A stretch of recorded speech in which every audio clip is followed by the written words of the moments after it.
I don't get out very often. I tend to be kind of a hermit. I mean, here it is, New Year's Eve, 2021, and I'm alone in my basement making a YouTube video. But I think maybe I should get out more often. And there's one show that I was thinking I'd like to see. I've been grooving into the music by a group called Beach House, and apparently they're going to have a show on late in February.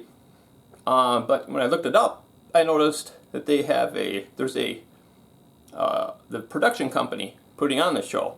They're requiring a vaccine or test, and I'm not getting the vaccine, the COVID vaccine, and I don't want to get tested.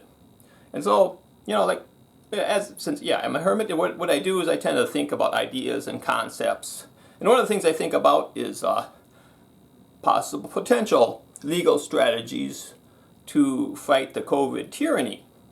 And one thing that when I was thinking about this vaccine or test, I mean, this is the first time I've ever encountered a vaccine or test requirement. I've encountered many mask mandates and requirements situations, but this is the first time I've ever encountered a situation where something I want or need to do requires either a vaccine or a negative COVID test. And so now that I'm encountering it, it made me wonder about what kind of legal strategies that could be used to get around those requirements. And one thing, what came to my mind that I have not heard before in this current environment is the possibility of using the Americans with Disabilities Act, also known as by its acronym, the ADA, as a means to push against a testing requirement. Now, I think there's some important precedent that has already been set in the case of HIV positive patients, people with HIV positive tests that have been discriminated against and successfully fought against that discrimination, citing the ADA. Now, one need only go on the internet. You can go to hiv.gov/topics/ADA, and you can find all sorts of precedents. And for some reason, our legal system likes precedents. And so, why couldn't there be the same principle involved with people that are COVID positive being discriminated against?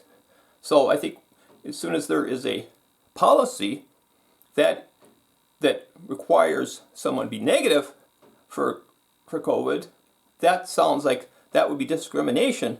Well, why can't that? We're currently living in this case-demic environment where supposedly it's so bad just having a positive case. Never mind if you're actually have a live infectious virus, but the mainstream is saying, oh, it's so bad that just having a positive case in these ultra-sensitive PCR tests, well, if that's so bad, then why can't that be a disability?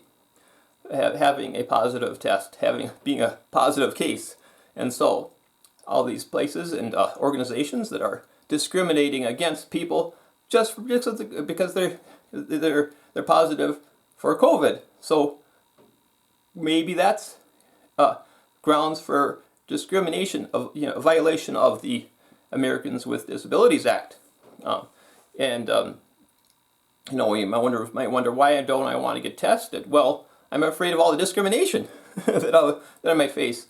Suppose, for instance, not only could I be banned from attending a show that I'd like to see, well, supposing there's a sudden change in U.S. policy where maybe the U.S. will think, well, let's follow Australia's lead and start putting positive cases into quarantine camps, concentration camps, which they're already doing in Australia. So it's another Western country that supposedly was supposed to be part of the free world, but obviously not anymore. But so if they're not the free world anymore, maybe the United States will decide to stop being part of the free world and start putting positive cases into quarantine camps as well. I don't want to have to face that. I don't want to have to face that kind of discrimination.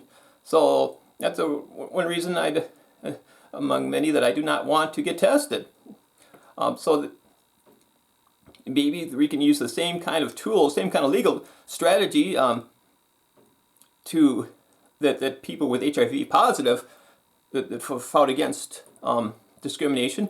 Maybe we can also use those same tools to fight against discrimination, against policies that discriminate against COVID positive people. And so they might also, of course, you can say, well, then why don't you just get the vaccine? But then there, of course, what has been already discussed in many different discussions is that people can claim sincere religious belief is the reason why they're not getting vaccinated, and that would be, and if they're discriminated against just because they're not getting vaccinated due to sincere religious belief, then that would be a violation of the Civil Rights Act of 1964. So I think that these organizations that are requiring either vaccine or test, they're sort of trapped. And the only way that they can get out is by just dropping those requirements out altogether. So my plan in my situation is I'm going to write a letter to the production company and also the theaters that's holding the performance is the theaters that's going to be held. The concert will be held at the Palace Theater, which apparently is owned by the city of St. Paul. Now the city of St. Paul, they're these big cities. They're, as like most big cities, they tend to be very progressive minded, and they don't want to be discriminating. They want to meet the ADA requirements. They're very conscientious about that. So I think I'll write them a letter as well, claiming that the production company is violating the ADA by requiring a negative COVID test, and I'm going to claim that that's inherently a violation of the ADA because a COVID case should be considered a disability, and they're discriminating against people, concert goers that want to see the performance, just because they're violating, because they have a positive case, just because they have a disability. The production company, and because the performance will be held at a city-owned property, the city is violating the ADA as well by discriminating against people just because they're COVID positive. That's the same. They're just as guilty as if they required people be HIV negative to attend the performance.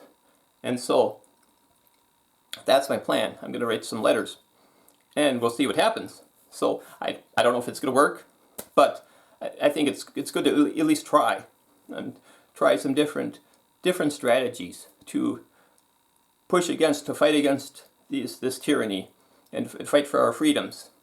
So that's all I wanted to say for now. And if you're watching, thanks for watching.